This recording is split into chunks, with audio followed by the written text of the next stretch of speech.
श्याम सुंदर साथ जी, आप भक्त श्रीराज जी महाराज, विधाम के धनी सच्चिदानंद स्वरूप आप श्री प्रणनाथ जी,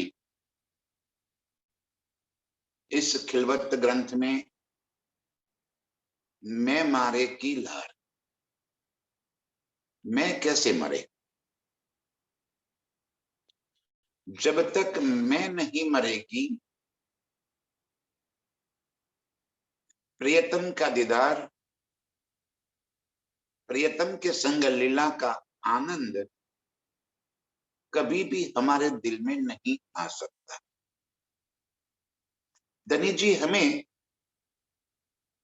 अर्श के साथ जोड़ना चाहते हैं, अपने साथ जोड़ना चाहते हैं, और हमें कहाँ रुकावट है, कहाँ हम भटके हुए हैं, इस बात को बताते हुए एक कह रहे हैं कि मैं खुदी की वजह से ही हम अपने प्रियतम के साथ नहीं जुड़ पाते, और ये मैं खुदी आई कहां से, तो धनी ने ही अर्श की बात करे तो मैं खुदी कहां से आई। धनी के दिल से ही हमें मैं भर दी, जो मैं मारत अव्वल तो कौन सुख लेता है। अर्श में वहदत की लीला होने की वजह से हम रूहों के दिल में कोई भी बात उपजती है तो राज्य के दिल से ही आती है। हमारा स्वतंत्र अस्तित्व कुछ है ही नहीं, न अर्श में न फर्श में। यहां भी हमारा कोई स्वतंत्र अस्तित्व ही नहीं। हमें लग रहा है कि मैं स्वतंत्र हूं, मैं अपने बलबूते पर सब करती हूं, ऐसा हमें भासित होता है नहीं। क्योंकि यहां भी जो कुछ भी होता है धनी के हुक्म से ही होता है। आप कहां से स्वतंत्र रह गए। जो उन्होंने चाहा वो ही जब होता है तो स्वतंत्र कहां से रहे हम। अब फरमा रहे हैं, जो मैं मारत अव्वल तो कौन सुख लेता है। तो कौन से सुख दे रहे हैं धनी, खेल के कि अर्श के। खेल के सुख तो देने का कोई मतलब ही नहीं है। ये इस खेल को धनी ने कह दिया वाणी में, चरकिन का चरकिन, गंदगी से भी गंदगी भरा हुआ, पलित से पलित। और क्या कोई आशिक, कोई प्रियतम अपनी प्रियतमा को, अपनी माशुका को गंदगी दिखलाने के लिए लेके जाएगा। ऐसा कभी हो सकता है क्या। ये भूमि को चरकिन भूमि का, और चरकिन ही नहीं, धनी ने कह दिया चरकिन का भी चरकिन, मतलब कितना हल्का से हल्का कह दिया, गंदगी से भरा हुआ। चरकिन माने गंदगी। तो प्रियतम क्या हमें ये दिखाने के लिए आए ना। तो क्या दिखाना था प्रियतम को, अपनी आशिकी, अपनी साहेबी, अपनी निस्बत। हमें अर्श में न तो अपनी निस्बत का पता था,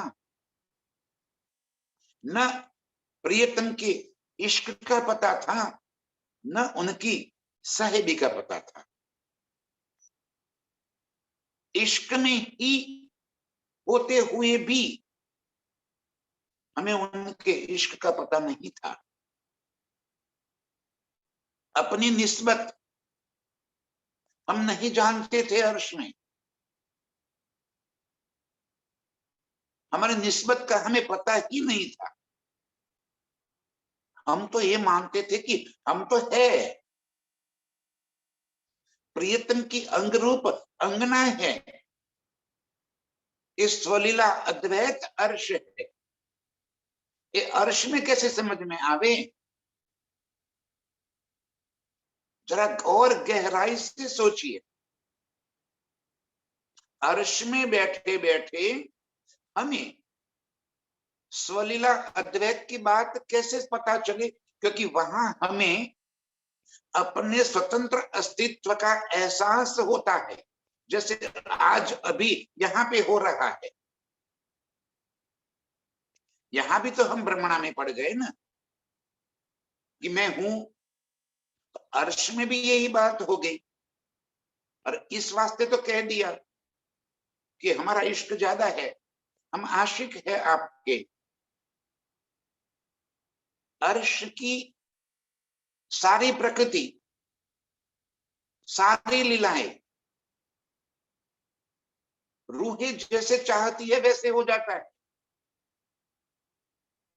तो हम तो वहां फूले नहीं समाते थे कि यहाँ जो कुछ भी हो रहा है हमने जैसे दिल में चाहा हो गया। ये पता भी नहीं था हमें कि हमारे दिल में यदि कोई बात आती है तो वो मेरे प्रीतम के दिल से आती है। अर्श में भी हम स्वतंत्र रूप से कुछ सोचने की क्षमता ही नहीं है। अरे भाई, हमारा दिल ही नहीं है, एक राज्य का ही दिल अर्श में व्यक्त है, कार्य कर रहा है, लीला कर रहा है। जो बात उनके दिल में होती है और वही बात फिर हमारे दिल में प्रकट हो जाती है। और हक को कछु काम नहीं, देने रूहो लाड लज्जत। पल पल उनके दिल में एक ही बात भरी है कि मैं कैसे अपनी रूहों को और अधिक लाड करूं। जो बात उनके दिल में आ जाती है वही बात हमारे दिल में आ जाती है, और हम जैसे दिल में आ गई बात वही बात हो गई। तो हमने माना कि ये तो हमारी मर्जी से चल रहा है। तुमने कहा ना, जैसे तुम सोचते हो उससे पहले अर्श में वो सारी लीला हो जाती है। तो हम ये समझने लगे कि यहाँ तो सब हमारी मर्जी से चलता है, हम जो सोचते हैं वैसा हो जाता है। पर इस वास्ते हमें अर्श में प्रीतम के इश्क का भी पता न चला, न साहेबी का पता चला।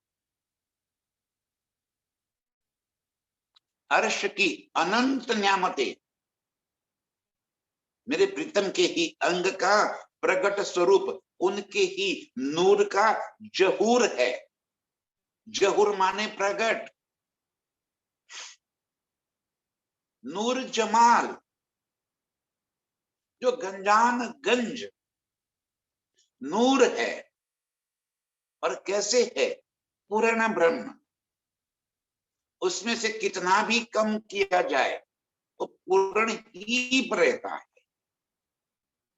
कम ज्यादा अर्श में होता ही नहीं है।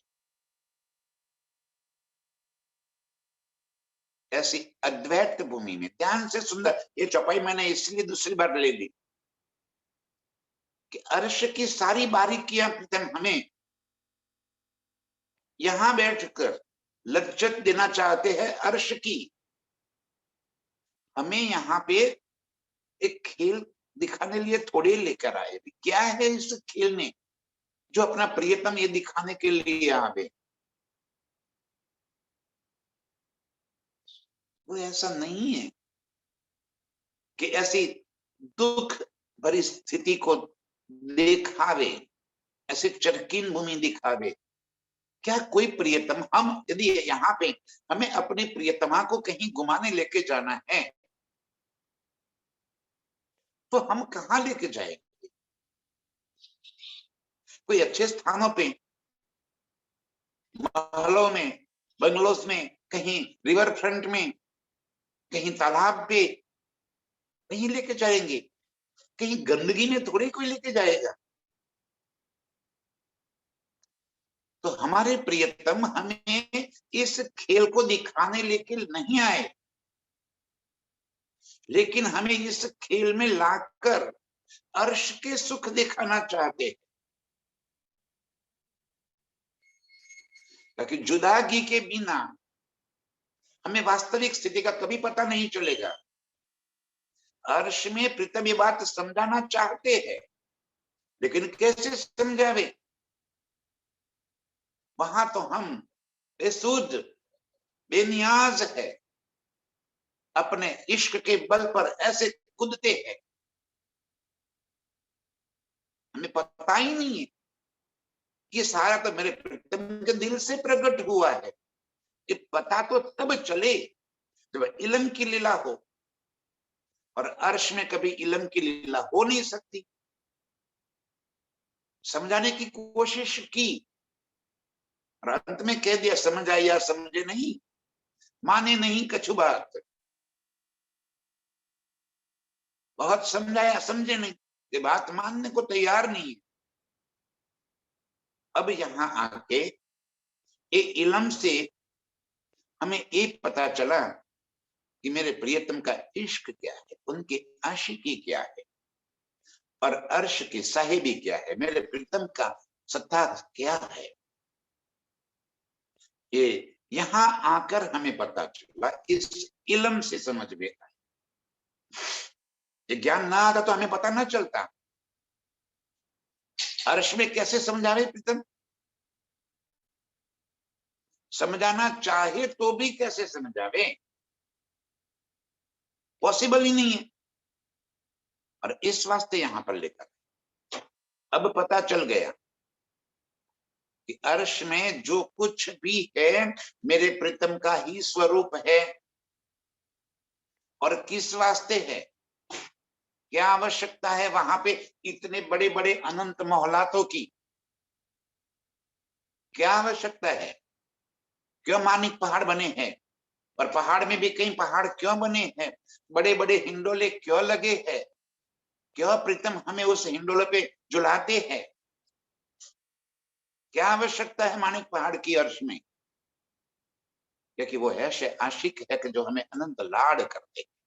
ये लाड करने के वास्ते मानिक पहाड़ है, शो के लिए नहीं है। वो पहाड़ थोड़ी है, बड़ी बड़ी मोहलाते हैं, अनंत सुविधाओं युक्त पहाड़ है। ऐसी महलाते हैं कि जिस महलातों के अंदर महल तो है ही, उसके साथ साथ चारों तरफ गार्डन भी है, अंजुमन पार्क है, बड़े बड़े हिंडोले है, कई खेलने के ठौर है, टेरेस गार्डन है, हर चीज किस वास्ते है? कि मेरे प्रियतम मुझे लाड करते हैं, और अपना प्यार जताने के वास्ते ये अनंत स्वरूप धारण करके स्वयं वहां पे खड़े हो गए। हमें तो पता नहीं चला वहां पे उनके प्यार का, उनकी आशिकी का। इस वास्ते हमारे दिल में मैं भर के हमें एक खेल दिखाया, जुदागी का एक कारण बना दिया। जो यदि अर्श में ये मैं होती ही नहीं तो प्रीतम की आशिकी का हमें कभी पता ही न चलता। न तो उनकी आशिकी का पता चलता, न अर्श की इन बारीकियों का पता चलता। हम तो अपने ही बल पे कूदते चले जाते। अब पता चला। अब जब पता चल गया ना, तो जागृत होने के बाद उसकी लज्जत, उसकी मौज और अधिक आएगी। अब जब प्रीतम की आशिकी का पता चल गया, अर्श की सारी नियामतों का पता चल गया, अरे हमारी निस्बत का पता चल गया, हम तो स्वयं का भी पता नहीं था हमारा। अर्श में हम स्वयं को, अपने आप को भी नहीं जानते थे। हम तो ये मानते थे कि हम तो अर्श के हैं, ये भी पता नहीं था कि हम प्रीतम की अंग रूप अंगनाएं हैं, उनका ही अद्वैत स्वरूप है, उनके ही अंग से है हम, अपना कोई अलग अस्तित्व है ही नहीं। अपने स्वरूप में भी वो ही लीला कर रहे हैं। अर्श में कैसे पता चलता इस बात का? और पता चल जाए तो हकीकत की लीला ही ना हो पाए। अब इस वास्ते एक दिखाने के लिए, अर्श की लज्जत हमें और अधिक देने के वास्ते, अर्श में हमारे दिल में मैं आई, धनी ने उपजाई, और हमने मांग लिया कि खेल देखना है, जुदागी करनी है, हमारा इश्क ज्यादा है। ये बातें हमने अर्श में इस वास्ते कही। उपजाते भी वो है और काटने को वही वही समझाते हैं। करे तो क्या करे, उपजाते भी वही, और फिर हमें कहते कि निकाल कर बल, अभी पहचान अपने आप को, तभी तो पहचान होगी ना हमें। बिना बल किए हमें पहचान ही ना, सरलता से जो कुछ भी दे दिया तो हमें पता ही नहीं चलता। इस वास्ते इस खेल में हमें लेकर आए, और अब ये फरमा रहे हैं कि जो मैं मारत अव्वल तो कौन सुख लेता है। अर्श के उन सुख को कौन लेता, कैसे हम ले पाते? निस्बत का भी पता न चलता, हम कौन है ये भी पता न चलता। आज हमें इस इल्म से मारिफत, अर्श में कभी मारिफत का पता ही नहीं चलता, इस वास्ते कि हकीकत के भीतर जो कुछ भी है उसे मारिफत का पता कभी नहीं चलता। तो मारिफत का पता भी चल गया, हकीकत क्या है वो भी अर्श में हमें पता नहीं था। हम तो बस एक इश्क में पागल थे और किसी बात का पता नहीं था। और हकीकत जानेंगे जब, तो उसकी लज्जत कुछ और अधिक आ जाएगी। समझिए सुंदर साहब जी, प्रीतम हमें लज्जत देना चाहते हैं। अर्श में वाहिदत का पता नहीं था कि हमारे दिल में जो कुछ भी आ रहा है वो प्रीतम के दिल से आ रहा है। एपी सेंटर प्रीतम का दिल है, वहीं से ही अनंत लीलाएं प्रकट होती है, और वो सारी बातें सभी के दिल में, पूरे अर्श में जिसको जो बात सुख देना है वो बात उनके दिल तक पहुंच जाती है। न हमें वहदत का पता चलता, न खिलवत का पता चलता, प्रीतम की प्यार भरी लीलाओं का पता चलता। ये तो क्या हो गया कि जो कोई पैसे वाला है, उसका एक लड़का है, और उसको जितने मांगे इतने पैसे देते गए और उड़ाता गया। उससे पैसे का पता ही नहीं है कि पैसे आते हैं कितना पसीना बहाने से। यदि उसको सिखाना है उसके बाप को, तो उसका बाप ये कहेगा कि तू अपनी मेहनत से 100 रुपया कमा कर ला, तब तुझे इस पैसे की वैल्यू समझ में आएगी। वो तो बाप देता गया और बेटा उड़ाता गया, लाखों रुपये दिए, लाखों उड़ा दिए, उसको पता ही नहीं है कि पैसे आते कहां से। जब 100 रुपया कमाने की बात कह दी और दिन भर उसने पसीना बहाकर 100 रुपया कमा कर लेकर आया ना, तब उसे उस धन की अहमियत समझ में आई। हमें अर्श में प्रीतम का गंज इश्क मिलता ही गया और हम उस इश्क को लुटाते गए। हमें पता ही नहीं पड़ा कि इश्क आता कहां से है। अब प्रीतम कहते हैं कि थोड़ा सा इश्क कमा कर ला, दिल में उपजा। अब तेरे दिल में भी तू इश्क लेकर आएगा, तब तुझे इश्क की अहमियत समझ में आएगी, तब तुझे मेरी अहमियत समझ में आएगी, तब तुझे अपनी निस्बत की, खिलवत की, वहदत की, हकीकत की और मारिफत की समझ आएगी। तब उसकी लज्जत आएगी, तब उसके सुख तुझे आएंगे, तब उसकी मौज आएगी। और अब हम जब प्रीतम के संग इश्क की लीला करेंगे ना, जागृत तो होना ही होना है, अर्श में जाना है वो तो निश्चित है। सोचो जरा, इतने विरह के बाद जब प्रियतम के सामने खड़े हो जाएंगे ना, क्या रिएक्शन होगा हमारा।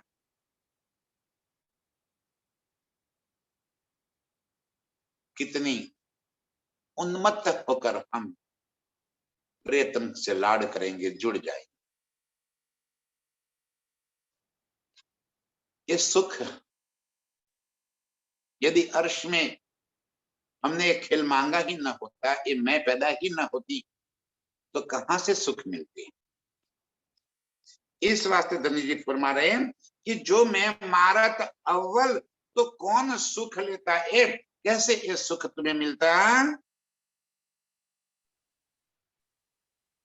है नाही के फरेब में सुख नूर पार काजे। है और ना ही है मतलब कि परम धाम, ना ही मतलब कि झूठ है, ना ही के फरेब में। प्रीतम ने इस खेल दिखाने के लिए एक ऐसी करामात कर दी कि अपने चरणों में बैठे बैठे हमारी नजरों को इस खेल के अंदर इस तन के साथ जोड़ दी। और अब एक छल का भी पता चला और असल का भी पता चल गया। है नाही के फरेब में, इस झूठ और सत्य के बीच में हम ऐसे उलझ गए, दोनों के सुख दे रहे हैं पिता। अब हमें जब इस झूठ को देखा, झूठ का पता चला, तब हमें सत्य का समझ आया, सत्य की लज्जत आई। झूठ न दिखा होता तो सत्य की लज्जत न आती। किसी प्यासे को इसीलिए अपने घर पे आया, मटके से गिलास पानी दिया, पानी पी लिया, प्यास बुझ गई, वो पानी की लज्जत नहीं आएगी। किसी रेगिस्तान में कड़क की धूप के बीच में 2-3 दिन बिना एक बूंद पानी मिले, वो तरसता रहेगा, तड़पता रहेगा, और तब जाके उसको 1-2 घूंट पानी मिल जाए, तब उसे उस पानी की अहमियत समझ में आएगी, तब उस पानी की लज्जत आएगी उसको। हाँ, पानी क्या है, वो पानी पानी नहीं रहेगा, अमृत हो जाएगा। क्योंकि प्यास इतनी तेज बढ़ी हुई। और हमें भी जब इतनी तेज प्यास लगेगी प्रीतम की, इश्क की, प्रीतम के प्यार की, कि एक पल के लिए भी यदि हम प्रीतम से नहीं जुड़ गए तो ये तन छूट जाएगा, ये सांसें रुक जाएगी, इतनी भीतर तड़प आएगी। और तब जाके प्रीतम का प्यार का एहसास, तब उसकी लज्जत कुछ और ही होगी। प्रीतम हमें वो लज्जत देना चाहते हैं, है नाही के फरेब में सुख नूर पार का जे। क्या दिखाना चाहते हैं? सुख नूर पार का, अपने घर का, अपने प्रियतम का, प्रियतम के दिल का, इनके संग खिलवत का, ये सुख देना चाहते हैं। और परम धाम के सुखों की लज्जत हमें तब आएगी, तब उसकी मौज आएगी, और ऐसा सुख मिलेगा कि उस सुख में हम रल गल जाएंगे, एहसास होगा। प्रीतम हमें यही बात बताना चाहते हैं कि है नाही के फरेब में, ये दोनों दिखा दिया। तुलना होगी तब तो पता चलेगा कि वास्तविक सुख क्या है, हम कौन से सुखों से आए हैं। वो तो पता तो तब चलेगा जब उसके दूर होंगे, जब उसके लिए तड़पेंगे, तब उन सुखों का पता चल जाएगा। जो इस खेल के भीतर मस्त हुए हैं और यहाँ पे ही रल गल गए, वो क्या लज्जत ले पाएंगे अर्श के सुख की। उनके लिए राज्य कोई प्रियतम थोड़ी है, उनके लिए तो भगवान है। जैसे दुनिया वालों के लिए और भगवान है, वैसे उनके लिए राज्य एक भगवान हो गए, प्राणनाथ एक भगवान। आपके लिए वो भगवान बनकर थोड़ी ही आएंगे, आपका तो प्रियतम है नाही के फरेब में सुख नूर पार का जे। इस फरेब में बिठाकर मेरे प्रियतम हमें अर्श के सुख देना चाहते हैं, उस सुखों की लज्जत देना चाहते हैं, और तब जाके हमें लज्जत आएगी जब मैं समाप्त करके, इस खेल की मैं समाप्त करके अपने निज स्वरूप में प्रीतम के संग खिलवत की लीलाओं का एहसास करेंगे, खिलवत में डूबेंगे, तब तो प्यार का एहसास होगा। प्रीतम दिखाना क्या चाहते हैं बताइए, ये पूरी लीला क्यों हुई? अर्श में भी हमने रबद किया तो किस चीज का किया? इशक का। दिखाना क्या चाहते हैं? इशक। खेल में आके क्या दिखाना चाहते हैं? इशक। और इशक है कहां? खिलवत। इशक ही तो खिलवत है।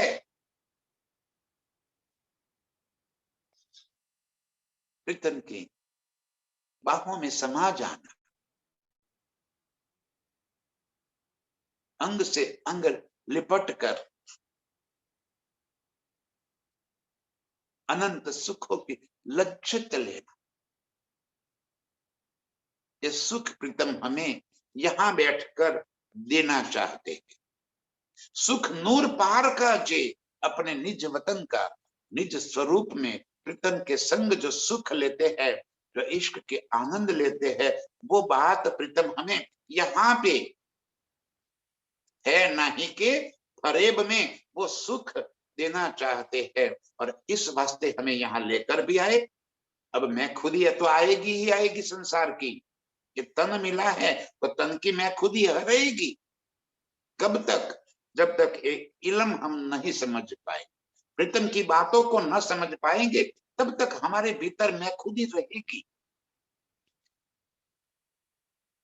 मेरे भीतर भी मैं खुद ही आ जाएगी, मैं कितनी अच्छी चर्चा करता हूँ। खाक तू चर्चा करेगा, तेरी हैसियत क्या है एक शब्द बोलने? ये मैं खुद ही मरेगी कि वो मेरे प्रीतम बुला रहे हैं, मेरी कोई हैसियत नहीं है एक शब्द बोलने की। ऐसे ही रोज पल पल अपने जीवन में होने वाली प्रत्येक घटना को मेरे प्रियतम के हुक्म से हो रही है, उनकी मर्जी से हो रही है, ये दिल में धारण कर लेना ही मैं खुद ही निकालना है। इंशाअल्लाह तेरी मर्जी, जिसने विध रखे इन विध रखे, जैसे तू रखना चाहिए, ये मैं खुद ही निकालने की बात नहीं।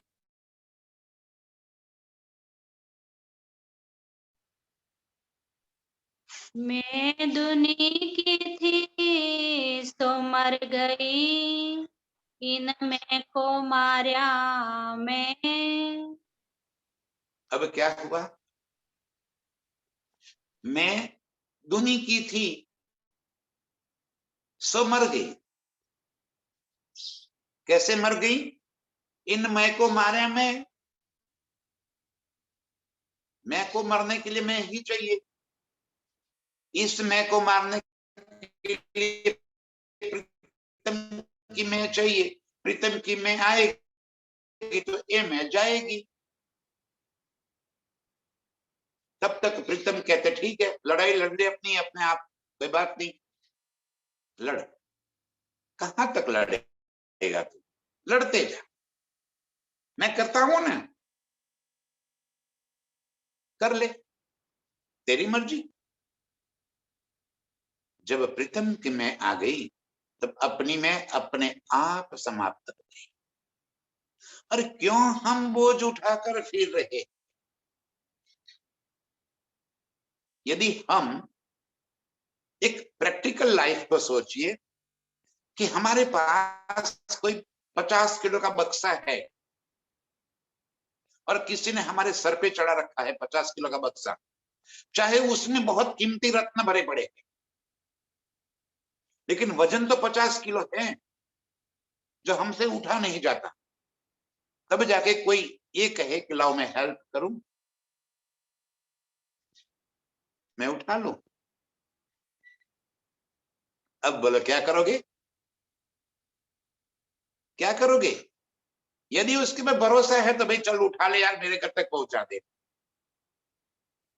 अन्यथा यार ये तो कहीं लेकर चला गया तो ठीक है, फिर उठाओ बोझ अपना, उठाते जाओ, मरते जाओ, मरते जाओ। कब तक बोझ उठाते रहोगे?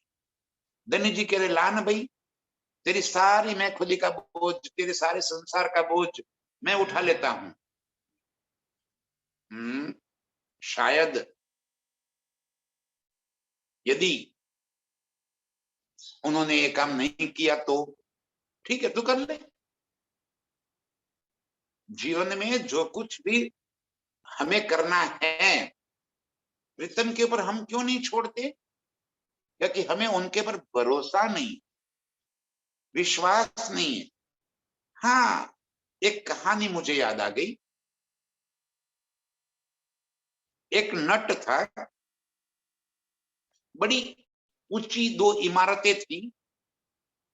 उन दो इमारतों के बीच में उसने एक रस्सी बांध दी। ध्यान से, रास्ते के दोनों तरफ दो बड़ी बड़ी इमारतें थी। दोनों इमारतों के बीच में कुछ 100 फुट का फासला होगा, बीच में रास्ता है। इसने इस इमारत से उस इमारत के बीच में डोरी बांध दी और अपने बेटे को कंधे पे बिठाकर, हाथ में वो बांस लेकर, नट था, उस डोरी के ऊपर चलते हुए इस इमारत से उस इमारत तक पहुंच गया। नीचे लोगों ने बहुत तालियां बजाई, बहुत फोटो खींचे, बहुत तारीफ की, पैसे भी दिए। वो नीचे आकर कहता है कि मैंने अपने बेटे को कंधे पर बिठाकर इस इमारत से इस इमारत तक पहुंच गया डोरी पे चलते चलते। क्या आप मानते हो कि मैं फिर से इस तरफ से उस तरफ जा सकता हूं? तो सब कहते हैं हाँ बिल्कुल तुम जा सकते हो। क्या आपको विश्वास है मुझ पर मैं जा सकता हूं? सब कहते हैं हाँ बिल्कुल विश्वास है हमें कि जैसे आप इस इमारत से इस इमारत तक आए, वैसे ही इस इमारत से उस इमारत तक जा सकते हो। अब वो ना मुझे दे दे, उसे मैं कंधे पर बिठाकर अब वापिस इस इमारत से इस इमारत तक जाऊंगा। जैसे मेरे बेटे को लेकर आया, वैसे आप में से कोई अपना बेटा दे दे, उसे भी कंधे पर बिठाकर यहां से वहां तक लेके जाओ।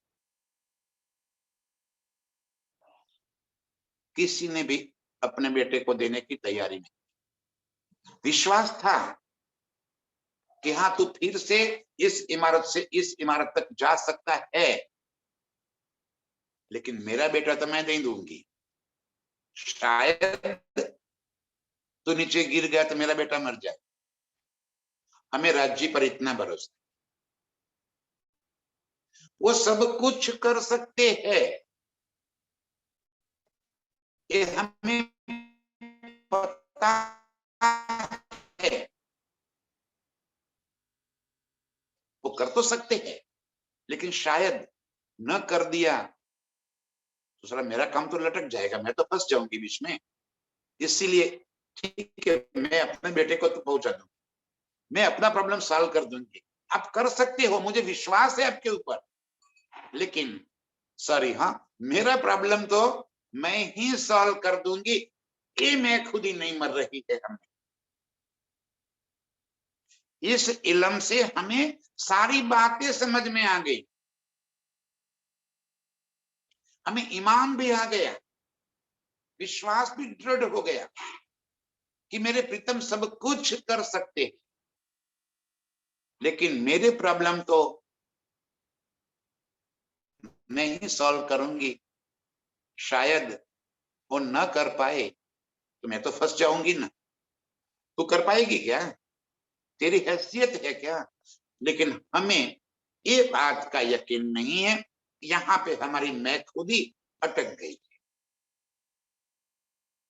वहां पे जब हम अपने आप को समर्पित करने की बात आ जाती है, वहीं पे हम रुक जाते हैं कि ना यार, इतना तो मुझे करने दो, बाकी सब तो राजी कर रहे हैं ना, थोड़ा तो मैं भी कर लूं।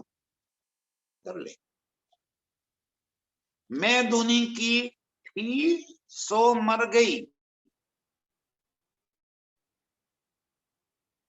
अब जिसको एक दृढ़ ईमान होने की मैं कहीं भी नहीं रह पाएगी, अब सब कुछ वो प्रीतम के चरणों में समर्पित कर देगा। कसम करावे कुर्बानियां। सुनो मेरे वतनी यार, क्या कहते हैं, आओ मैं मारे किलार। कुर्बानियां करनी, समाप्त कर देना है अपने आप को। मैं दूनी थी मैं दूनी की थी सो मर गई। इन मैं को मारा मैं, किसने मारा? ये दुनिया की मैं को मारा किसने? मेरे प्रियतम की मैंने। मैं को मारे मैं, जब मेरे प्रियतम की मैंने स्वीकार कर लिया, जब मैंने उनका आधिपत्य स्वीकार कर लिया, जब मैंने उनके चरणों को स्वीकार कर लिया, तब अपनी मैं कहीं भी नहीं रही। अब जब अपनी मैं न रही तो बाकी बचा खुदा, तू ही तू। अब रहा क्या? अब तो कुछ रहा, मेरा पना ही मुझ में न रहा तो मैं कहाँ रही। कितनी बड़ी सहजता से धनी हमें अपने चरणों में ले रहे हैं। बस बात इतनी सी है कि अपनी चिंताओं का, अपनी जिम्मेवारियों का सारा टुकड़ा, जितनी भी जिम्मेवारियां है, जितनी भी चिंताएं हैं, सारी की सारी राज्य के सर पे रख लो, आप बेफिक्र हो जाओ। वैसे भी कुछ नहीं कर पाएंगे, कुछ नहीं पाएंगे, हमारी ताकत ही नहीं है। मेरी मेरी करते दुनी जात है, बोझ ब्रह्मांड सिर लेवे। पांव पलक का नहीं भरोसा, सिर सर्जन को न देवे। एक पल का तो भरोसा नहीं है, और फिर भी हम उसके सर पे जिम्मेवारियां देने को तैयार नहीं। मैं दूनी की थी सो मर गई। अब जब इस मैं खुदी के प्रकरण में प्रीतम ने हमें अपनी पहचान करा दी, तो हमारी जो दूनी की मैं थी, वो दूनी की मैं समाप्त हो गई। इन मैं को मारा मैं, प्रीतम की मैं से ही अपनी मैं मरती है। जब धनी की मैं आ गई तो अपनी मैं को रखने के लिए कहीं कोई ठिकाना ही नहीं बचता है। अब ये मैं कैसे मरे, जो आई है खसाम से।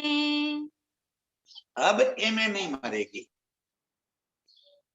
यदि देखो कितनी खुशी हो जाएगी, अब कभी नहीं मरेगी। अब ये मैं आ गई तो कभी नहीं मरेगी, क्योंकि प्रीतम की मैं आ गई, धनी की मैं आ गई। अब कौन मार सकता है उस मैं को? अब हमें माया में कौन रोक सकता है? अब हम कहाँ फंस सकते हैं? बात समाप्त हो गई। अब ये मैं कैसे मरे? क्योंकि ये मैं तो धनी की है ना, वो मैं को कौन मार सकता है?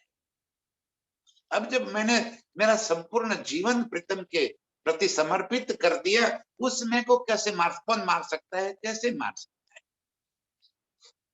अब ये मैं कैसे मरे?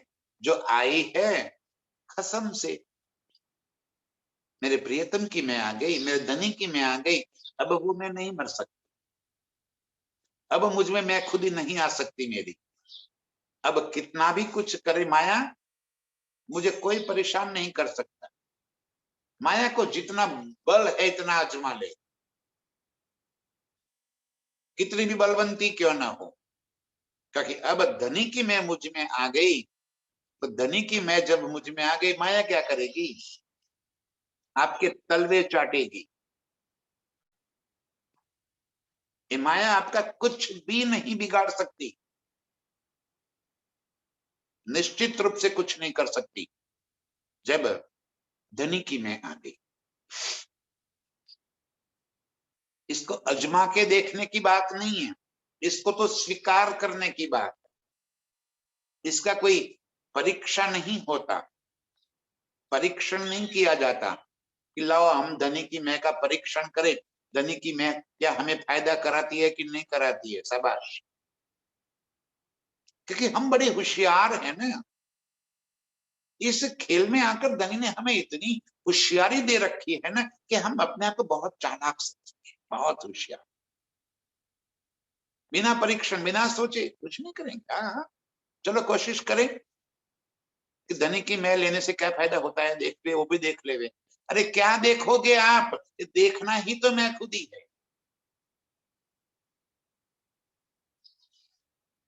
जब कुछ न बचा तब मैं बचा, एक खुदा, उसके सिवा कुछ नहीं बचा। अपने आप को इस तरह से राज्य के चरणों में समर्पित कर देना है।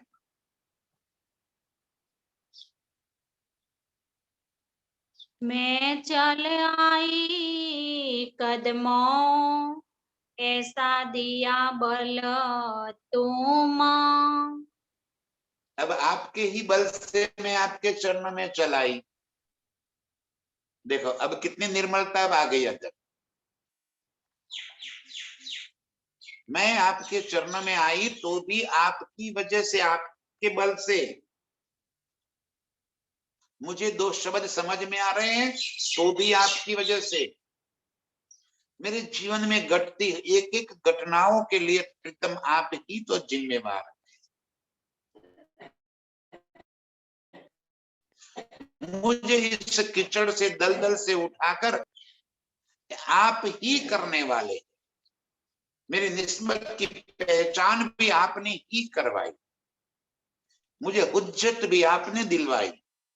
दावा लिया ना, मैं ब्रह्म सृष्टि हूं, राज्य की अंगना हूं, ये दावा भी आपने दिलवाया। आपकी मर्जी से मैंने ब्रह्म सृष्टि का दावा भी लिया, आपकी वजह से मैं आपके चरणों में आई। बाकी इस संसार की मैं कोई इतनी कमजोर नहीं है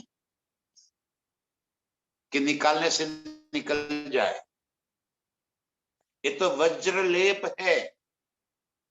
वज्र माने लोहा, लोहे का लेप हो गया है। जैसे हमारे शरीर से ये चमड़ी नहीं उधड़ सकती, वैसे ही ये अंदर से माया नहीं उधड़ सकती, मैं नहीं उधड़ सकती। ये चमड़ी क्या हमसे अलग हो सकती है? ना, ये जुड़ी हुई है, ये कैसे भी ना निकलेगी। वैसे भी माया भी ऐसे ही चिपकी हुई है हमसे। ये मैं खुद ही इसलिए भीतर इस तरह से बंधी हुई है, उसको निकालना इतना सरल काम नहीं है। बार बार हमारे दिल में मैं खुद ही चढ़ आती है। लेकिन अब ये बात समझ में आई कि मैं चली आई कदमों, ऐसा बल दिया तुम। हे मेरे प्रियतम, आपने बल दिया, आपकी मैं की वजह से मैं आपके चरणों में आई, आपने मुझे ढूंढ कर निकाल दिया। सोचो तो सही, हम सब कहां पड़े थे, कैसे माया के कीड़ों की तरह रेंगते थे। और प्रीतम ने सर पे हाथ क्या रख दिया, अर्श का खजाना दिल के भीतर उमड़ा। कितनी सरलता से, कितनी सहजता से रोज संज में प्रीतम नया नया सुख देते जाते हैं, रोज नए सुख पिलाते जाते हैं, इश्क के जाम पिलाते जाते हैं। अपने प्यार में इस कदर हमें बांधे हुए है। मैं चली आई कदमों, ऐसा बल दिया तुम। आपकी वजह से, आपके बलबूते पर, आपकी मेहर से, आपके इलम से भी नहीं, इलम भी समझाया आपने। मैं तो कहां समझती थी, मेरे में अक्ल कहां थी कि मैं इलम को समझ पाऊं। इलम भी आपने समझाया। सहूरतों को साहिब दिया, इलम दिया हक। धनी ने इलम भी दिया और सहूर भी उन्होंने ही करवाया। वो ही हमारे बीच में आपके हमारे जैसे तन धारण करके आए और हमें अर्श की बातें बता दी, समझा दी, हमारे दिल के भीतर बातें बिठा दी। वो करने वाले आप ही हो। आपके सिवा मैं आपकी बातों को कभी न समझ पाती, ना आपको समझ पाती, ना आपकी बात समझ पाती। आपके इश्क का तो कहां से मैं पाती। समझिए सुंदर, मैं चली आई कदमों, ऐसा बल दिया तुम। आपकी बलबूते से, आपकी बल के कारण, आपकी मर्जी के कारण आपने हाथ क्या पकड़ लिया। मैं तो न्याल न्याल हो गई। आपने हाथ क्या पकड़ लिया, धन्य धन्य हो गई। हाथ पकड़ लिया, मुझे दलदल से खींच कर निकाल दिया, इस संसार से मुझे अलिप्त कर दिया, अर्श की लज्जत में मुझे मस्त कर दिया, डुबो दिया। कहां से हमें ये बात समझ में आती है, वही तो समझा रहे हैं।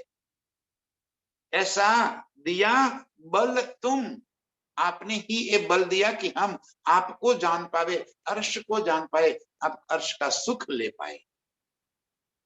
आपके बलबूते से, आपके कारण, आपके बल से मैं चली आई कदमों, ऐसा बल दिया तुम। इन विध में मरत है, ना कछु बिना खसामा। इन वेद में मरत है। इतनी जब समर्पितता आ जाएगी तब मैं मरत, तब मैं मारेगी। ना कछु बिना खसम, एक मेरे प्रियतम के सिवा और कुछ भी न बचे। उस दिन आपकी मैं मर गई। इसका मतलब ये नहीं कि सबको छोड़ छाड़ के आपको कहीं चले जाना, उनके बीच में ही तो रहना है, परिवार के साथ रहना है, परिवार की जिम्मेवारियां भी निभानी है, बच्चों को पढ़ाना है, उनकी शादियां भी करवानी है, अरे उनकी शादियों में नाच भी लेना है, ठुमका भी लगा लेना है, कोई फर्क नहीं पड़ता। मैं न रहे भीतर, ये सब कुछ मेरा होते हुए भी ये मेरा नहीं है। ये बात भीतर दृढ़ हो जानी चाहिए। ये परिवार मेरा है, कोई सवाल ही नहीं, मेरा ही परिवार। मेरा होते हुए भी मुझे ये बात का ज्ञात रहे कि यहाँ मेरा कोई नहीं, तब उनके साथ रहते हुए भी मैं अपने आप को प्रीतम के संग जोड़ कर रख पाऊंगी। उनको हटाने की, बाह्य कुछ भी नहीं हटाना है, त्यागना तो भीतरी है। बाहरी त्याग, हम बाहरी त्याग में हमेशा मानते हैं। त्याग कर दिया, वस्त्रों का त्याग कर दिया, जूतों का त्याग कर दिया, उन्होंने खाना पीना छोड़ दिया, सिर्फ फलाहार करते हैं, सिर्फ दूध लेते हैं। अरे भी लेते तो हैं, इस देह को चलाने के लिए जो आवश्यक है वो है। क्या फर्क पड़ता है आप क्या खाते हो? रोटी सब्जी खाओ चाहे फलाहार खाओ, ये त्यागना थोड़ी है। त्याग बाहरी कभी भी नहीं हो सकता।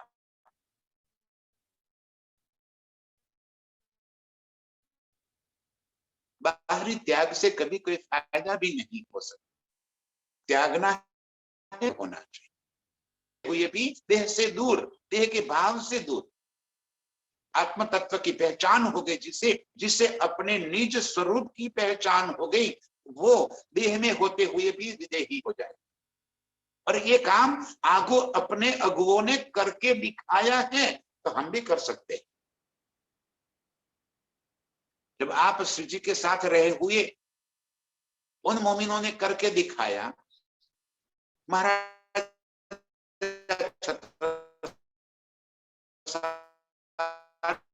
जी ने करके दिखाया, सदगुरुदेव चंद्र जी ने कर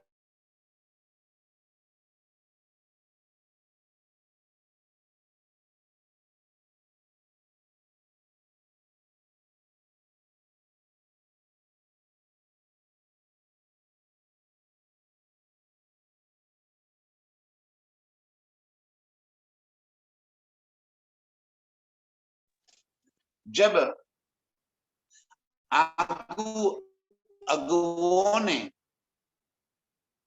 ये सब कुछ करके दिखाया है, तो हम भी कर सकते हैं। That is possible.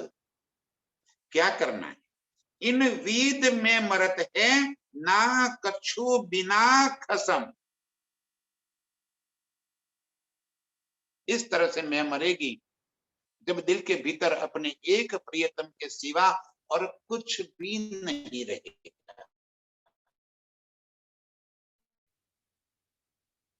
सबके बीच में रहते हुए भी बार बार ये बात प्रियतम हमें समझाना है, त्यागना है। हमें त्याग ही करना है, लेकिन किस चीज का? तो मैं खुदी का, मैं खुद ही त्यागना है। ये भीतरी बातें, बाहरी नहीं। हम उलझे हुए हैं यहाँ पे इस जीव की खुदी में। जब भीतर से प्रीतम को पकड़ लिया, ये मैं ही तो पकड़ाता है, मैं ही तो छुड़ाता है। ईद में मरत है ना कछु बिना खसम। एक मेरे प्रियतम के सिवा और कुछ न बचे, तब जाके मैं छूट गई, मैं मर गई और मैं प्रियतम के संग एक रूप हो गई, एक आकार हो गई। अब हजारों के बीच में चाहे ढोल नगाड़े बजते हो तो भी क्या, हमें क्या फर्क पड़ेगा? ढोल नगाड़ों के बीच में आपको चितवन होगा